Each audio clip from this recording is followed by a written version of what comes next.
मुझो सनम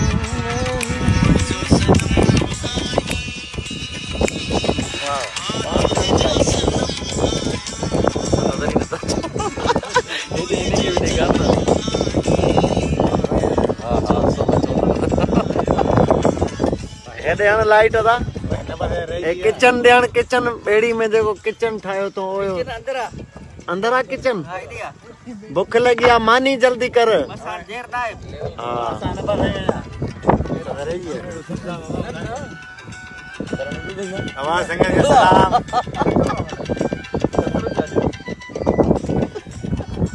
संगत या हाणे बाज़ाब्ता तौर ते बेड़ी में आयूं ऐं समुंड जे विच ते आयूं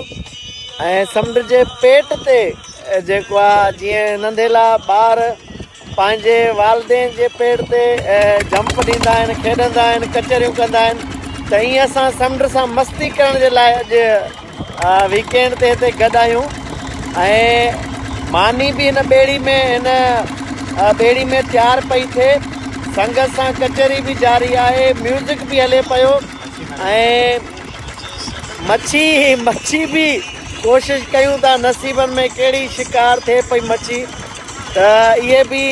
सिलसिला हलन पिया त ही मुंहिंजो दोस्त मकसूद डोमकी अॼु हे भी चिकनो लगे तो तव्हां ॾिसो हे हुसैन खट्टी असांजो दोस्त अॼोको मेज़बान ये भी ॾिसो शेव वेव कराए फेशियल करायो हे असांजो यार हे मुंहिंजो नंढड़ो भाउ इसाक सरकी हे निकिरंदो ई न आहे काॾे हिनखे दोरी पातरणी कढियो आहे हे असांजो यार ज़मीर मशहूरी जेको असांजो मोहबती माण्हू हीअ असांजो मेज़बान हिते अणॼातल हंध ते अयाज़ खट्टी असांजो यार ऐं मुख़्तलिफ़ ताम हिन तयारु कराइण बेड़ी में हलन पिया सिलसिला ही असांजो दोस्त मुस्तफ़ा खट्टी ही सभु असांजा मोहबती माण्हू आहिनि इश्क़ आहे हिननि जो असां सां असांजो हिननि सां असांखे ॿियो कुझु घुरिजे ई नथो इहे मोहबतूं सिंध में क़ाइमु हुजनि दोस्तनि जूं ऐं हीअ असांजा जेके बेड़ी वारा आहिनि दोस्त ही पंहिंजे कम में लॻा पिया आहिनि त अॼु समूरी राति कचहरी थींदी तव्हां सां न तव्हां ख़ुशि न थियो जेके हिते मौजूदु आहिनि छाकाणि त हाणे अहिड़े इलाइक़े में दाख़िल थियण वारा आहियूं जिते इहे सॼा सिग्नल वग़ैरह ड्रॉप थी वेंदा ऐं मोबाइल बंदि थी वेंदी त दुआ कयो ख़ैर आफ़ियत सां ही कचहरियूं असांजूं थियनि ऐं सुबुह जो वापसी आहे ऐं इन विच में जॾहिं सिग्नल न बि हूंदा मां तव्हां संगत जे लाइ वीडियोज़ ठाहींदुसि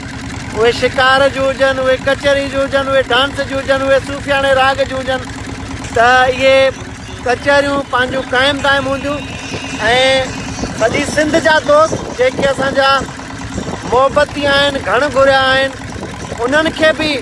अलाह साईं सभिनी खे ख़ुशि रखे पंहिंजे बचड़नि सां दुनिया में जेको आहे माण्हू 5 ॾींहं कमु कंदा आहिनि मज़दूरी कंदा आहिनि नौकरियूं कंदा आहिनि ॿ ॾींहं जेको आहे इंजॉय ज़रूरु कंदा आहिनि पर असां छाकाणि त असांजा मसइला हेॾा आहिनि असां वटि उहे दस्तियाब वसीला न आहिनि असां वटि उहे मुआशी तौर ते मुस्तहकम न आहियूं असां एतिरा इन जे लाइ असांखे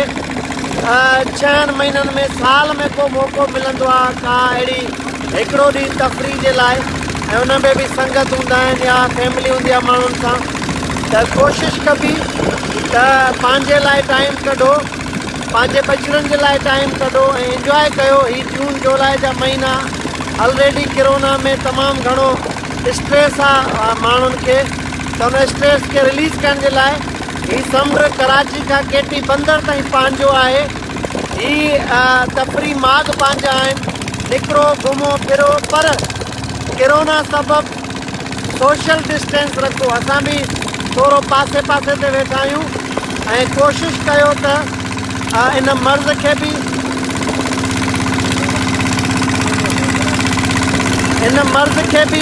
मुंहुं ॾिजे इन सां विढ़िजे ऐं पाण खे बचाइजे ऐं तफ़री बि कजे लव यू ऑल